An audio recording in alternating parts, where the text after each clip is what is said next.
Dalam suasana pagi kita akan mengecek kembali teman-teman untuk progres jalan tol Semarang Demak yang lebih tepatnya berada di titik Morosari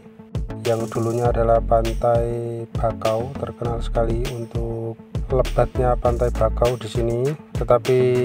untuk kondisi saat ini sudah habis bakaunya teman-teman karena dibangun jalan tol Semarang Demak. Untuk prosesnya masih dalam pengurukan tanah, yang dimana batang-batang bambu yang telah dirakit akan diuruk tanah terus sehingga